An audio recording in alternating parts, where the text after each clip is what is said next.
रोंगटे खड़े हो जाएंगे अगर देख लोगे अघोरी का अंतिम संस्कार। जो पूरी जिंदगी श्मशान की राख और मुर्दों के बीच बिताते हैं, उनकी अपनी मौत के बाद क्या होता है।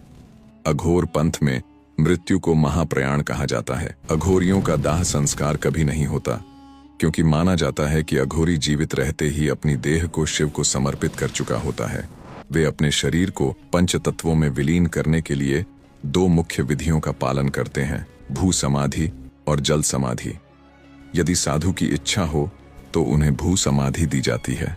अघोरी के शव को सिद्धासन या चौकड़ी की मुद्रा में बैठाकर श्मशान की मिट्टी में उल्टा गाड़ दिया जाता है। 1.25 महीने यानी 40 दिनों तक पृथ्वी के तत्व शरीर को गलाते हैं ताकि उसकी आध्यात्मिक ऊर्जा संचित हो सके। यदि शरीर को जल को समर्पित करना हो तो इसके 2 तरीके अपनाए जाते हैं।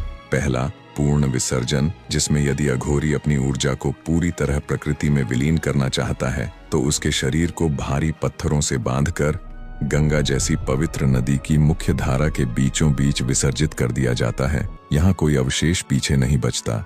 दूसरा, कपाल प्राप्ति के लिए, जिसमें यदि गुरु या शिष्य को अघोरी का कपाल खोपड़ी साधना के लिए चाहिए तो शरीर को जंजीरों के सहारे नदी के किनारे एक निश्चित गहराई पर डुबोया जाता है। 40 दिनों तक जल की धाराएं और जलीय जीव शरीर को शुद्ध करते हैं, जिसके बाद उस कंकाल को बाहर निकाल लिया जाता है।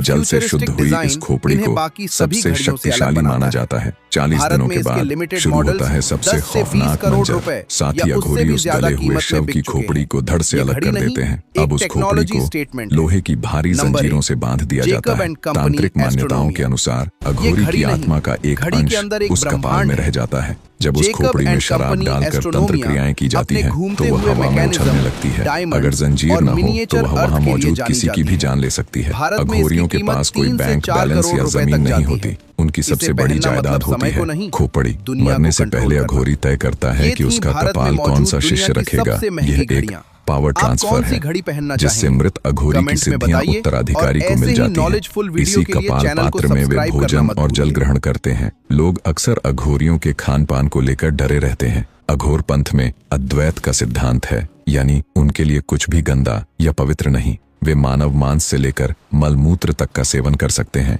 यह दिखाने के लिए कि उन्होंने संसार के घृणा भाव को जीत लिया है। अघोरी सब कुछ खा सकते हैं, पर वे गौ मांस को कभी हाथ नहीं लगाते। अघोर पंथ में गाय का मांस पूरी तरह वर्जित और प्रतिबंधित है। उनके लिए गाय साक्षात मां का रूप है और यह नियम उनके कठोर सिद्धांतों का अटूट हिस्सा है। उनकी आत्मा प्रेत नहीं बनती, बल्कि वे शिव के गण में शामिल हो जाते हैं। उनकी ऊर्जा उस कपाल के जरिए शिष्यों का मार्गदर्शन करती रहती है। क्या आप अघोरियों की इन गुप्त शक्तियों पर यकीन करते हैं, या ये आपके लिए सिर्फ एक अंधविश्वास है? अपने विचार कमेंट में साझा करें और इस वीडियो को शेयर करें ताकि लोग सनातन के इस अनसुने रहस्य को जान सकें।